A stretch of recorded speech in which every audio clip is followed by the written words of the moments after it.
ఈరోజు మనం మన పర్యావరణాన్ని కాపాడే 5Rను గూర్చి తెలుసుకుందాం. మన అభివృద్ధి కొరకు మనం వివిధ రకాల పదార్థాలను మన ప్రకృతి నుండి పొందుతాం. ఈ విధంగా మన ప్రకృతి నుండి పొందే పదార్థాలను సహజ వనరులు అంటున్నాం. గాలి, అడవులు, సూర్యకాంతి, నీరు, బొగ్గు మరియు పెట్రోలియం మొదలైనవి సహజ వనరులు. ఈ సహజ వనరుల్లో అడవులు, నీరు, బొగ్గు మరియు పెట్రోలియం మొదలైన వాటిని వినియోగిస్తూ పోతే మరల వాటిని పొందలేము. ఈ వనరులు పరిమితమైనవి. అభివృద్ధి పేరుతో ఈ సహజ వనరులను విపరీతమైన దోపిడీ చేస్తున్నాం.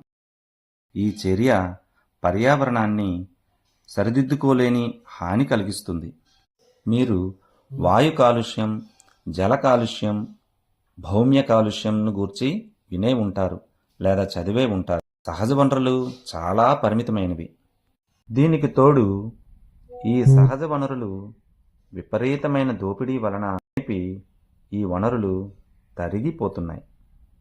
అందువలన భవిష్యత్ తరాల వారికి ఇవి అందుబాటులో ఉండకపోవచ్చు. కావున ఈ వనరులను విచక్షణాయుతంగా, పరిమితంగా వినియోగించవలసినటువంటి తరుణం ఆసన్నమైనది. ఇవి భావితరాల వారికి మిగాల్చాల్సిన అవసరం ఉంది. ఈ వనరులను అన్ని తరగతుల వారికి సమానంగా పంచాల్సిన అవసరము ఉంది. పర్యావరణం దెబ్బ తినకుండా చూడాలి. వ్యర్థాలను ఒక పద్ధతి ప్రకారం హానికరం కాకుండా విసర్జించాల్సిన అవసరం ఉంది. సుస్థిర అభివృద్ధి భావన మానవుల ప్రస్తుత అవసరాలు, అభివృద్ధి మరి వాటిని నెరవేర్చడానికి ప్రోత్సహిస్తుంది.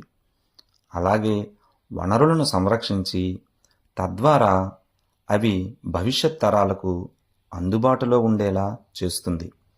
సుస్థిర అభివృద్ధి కొరకు మనం పర్యావరణాన్ని పరిరక్షించుకోవడానికి మన అందరము 5Rను పాటించాలి. అందులో మొదటిది రిఫ్యూజ్, నిరాకరణ. ఏదైనా వస్తువులు, బజారు నుండి సామాన్లు ఇంటికి కొని తెచ్చినప్పుడు మన కుటుంబానికి, మన పర్యావరణానికి హాని చేసే పొట్లాలను నిరాకరించాలి. ఉదాహరణకు, మన ఇంటికి ప్లాస్టిక్ బ్యాగులు తీసుకువచ్చే బదులు గుడ్డ సంచులు, గోనె సంచులను తీసుకుని రావచ్చు. అనేక సందర్భాల్లో మనకు హాని చేసే పదార్థాలను ఇంటికి తెస్తూ ఉంటాం. అధిక ప్యాకేజీలు కలిగిన మరలా వినియోగం కాని ప్లాస్టిక్ కప్పులు, గ్లాసులను నిరాకరించాల్సిన అవసరం ఉంది. రెడ్యూస్, తగ్గింపు.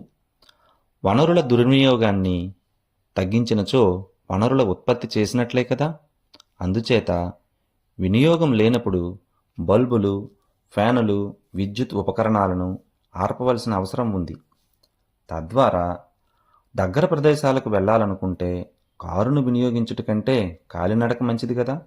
లేదా దూర ప్రాంతాలకు వెళ్ళాలనుకుంటే ప్రజా రవాణా వ్యవస్థలను వినియోగించాలి. దానివలన బొగ్గు మరియు పెట్రోలియం వంటి సహజ వనరులను పొదుపు చేయవచ్చు. 1 టన్ను పేపర్ తయారీకి 17 పెద్ద వృక్షాలు నరకవలసి వస్తుందని మీకు తెలుసా? ఆహార పదార్థాలను మన ఇంటి వద్దే తయారు చేసుకున్నట్లయితే అనవసర వృధాను నియంత్రించవచ్చు.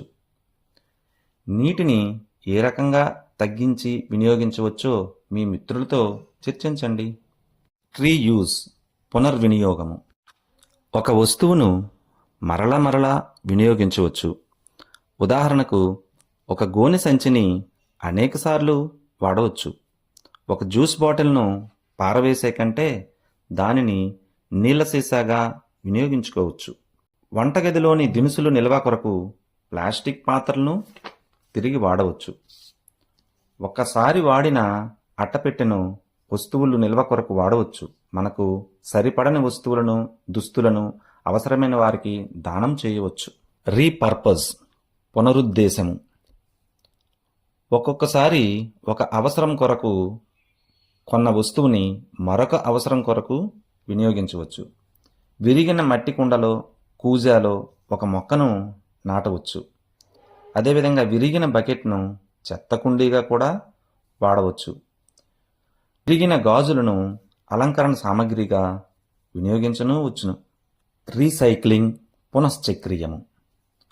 ప్లాస్టిక్, పేపర్, మెటల్ వంటి వస్తువులను పునశ్చక్రీయం చేయవచ్చు. చాలాసార్లు గార్బేజ్ రూపంలో బయటికి పారవేసే వస్తువులు మన పర్యావరణ ఆరోగ్యాన్ని దెబ్బతీస్తున్నాయి కదా.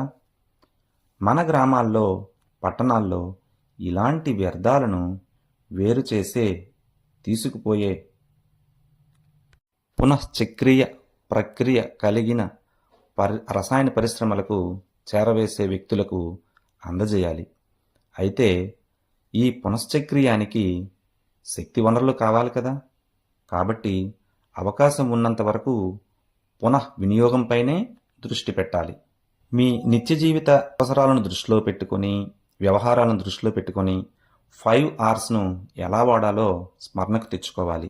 ఈరోజు మనం మన పర్యావరణాన్ని కాపాడేందుకు ఉద్దేశించబడిన 5 Rsను గూర్చి అధ్యయనం చేశాం కదా. ధన్యవాదములు.